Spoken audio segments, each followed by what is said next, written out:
नमस्कार।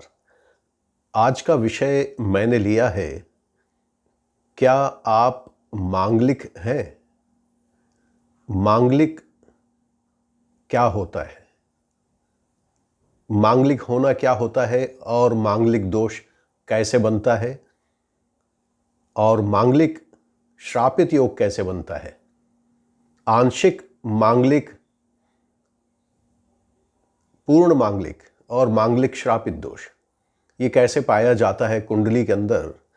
तो मैंने सोचा कि मंगल पे और मांगलिक दोष पर आज का वीडियो बनाया जाए, जो आप सभी तक उसकी जानकारी दी जाए। देखिए, मंगल कुंडली के 12 भाव में से अगर प्रथम भाव में हो, पहला घर, चौथा घर, चतुर्थ भाव, सप्तम भाव, सातवां घर, अष्टम भाव, आठवां घर, या फिर 12वां घर, 12th हाउस, अगर इनमें से किसी भी भाव में मंगल है तो आप मांगलिक हैं।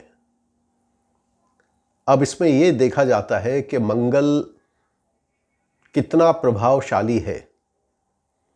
मंगल दोष तो बन गया आपकी कुंडली में, प्रथम हाउस, चतुर्थ भाव, सप्तम भाव, अष्टम भाव और 12th हाउस, 12वां घर, तो आप मांगलिक हो गए।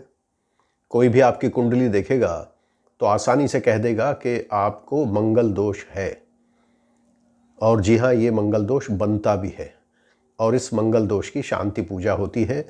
और अगर आप मांगलिक हैं, आप मेल हैं, तो कम से कम 29 साल के बाद ही विवाह आपका होना चाहिए। और अगर आप फीमेल हैं तो कम से कम 27 साल के बाद आपका विवाह होना चाहिए। और ये भी कथन है कि मांगलिक का विवाह मांगलिक से ही होना चाहिए, नहीं तो नाड़ी दोष बन जाता है कुंडली में। फिर शादी के बाद झगड़े, उलझन, परेशानी का सामना करना पड़ता है। तो मंगल दोष कुंडली में ज़रूर देखिए, क्या आपकी कुंडली में मंगल दोष है।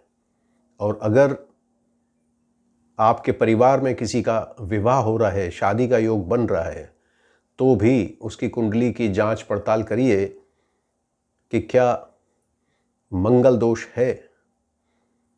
और अगर मंगल दोष है तो उसका उपाय करें, उसकी विधि करें, पूजा पाठ करें, उसको शांत करें, उसके बाद ही विवाह करवाएं। क्योंकि मैंने कहा, मेल की कुंडली में अगर मंगल दोष पाया जाता है तो शादी का शुभ योग बनता है जब व्यक्ति की उम्र 29 साल हो जाए। वहीं स्त्री का, लड़की का, फीमेल का मंगल दोष बनता है तो मेल से 2 साल कम, यानी कि 27 साल। उसके पहले विवाह का योग अगर बनता है तो उसमें काफ़ी दिक्कतें और परेशानियों का सामना आपको करना पड़ सकता है। अब अगर पहले घर, चौथे घर, 7वें घर, 8वें घर और 12वें घर में मंगल पाया जाता है तो आप मांगलिक हैं। मंगल दोष बन गया, विवाह तो हो जाएगा लेकिन मांगलिक से ही होगा। तो ये कुंडली को मिलान करके, कुंडली को दिखा के ही विवाह करना चाहिए। अब हम आते हैं कि मंगल दोष श्रापित दोष में कैसे कन्वर्ट होता है। मंगल दोष को श्रापित योग कैसे लग जाता है और कैसे विवाह में और ज़्यादा दिक्कत आ जाती है और ज़्यादा परेशानी आ जाती है। आप यूं कहें कि मंगल दोष होते हुए भी लड़की की उम्र 27 साल भी क्रॉस कर जाती है, आगे निकल जाती है, और लड़का भी 29 साल को क्रॉस कर जाता है और आगे निकल जाता है, तो भी विवाह नहीं होता। इसको हम लोग कहते हैं मंगल श्रापित योग। जी हाँ। अब मंगल श्रापित योग कैसे बनता है ये बात मैं आपको बताता हूँ।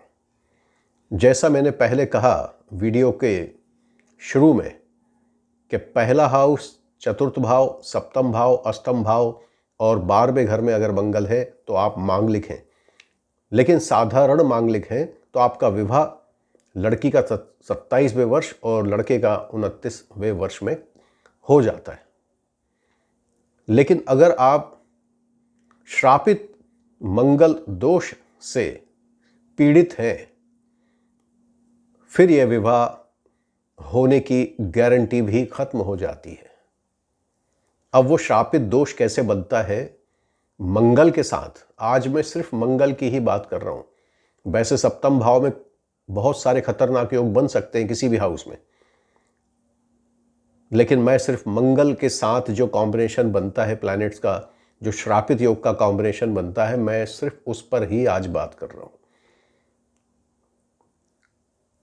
अब मंगल इनमें से किसी भी भाव में है, प्रथम, चतुर्थ, सप्तम, अष्टम, द्वादश, 12वां घर, और वो नीच का है।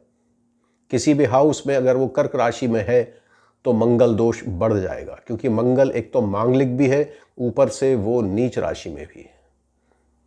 दूसरा, वही मंगल नवमांश में भी नीच का है, कर्क राशि का है, और वहां भी इस तरह के हाउस में पहला, चतुर्थ, सप्तम, अष्टम और द्वादश भाव में है, तो डेफिनेटली श्रापित मंगल दोष की तरफ आपकी कुंडली जा चुकी है।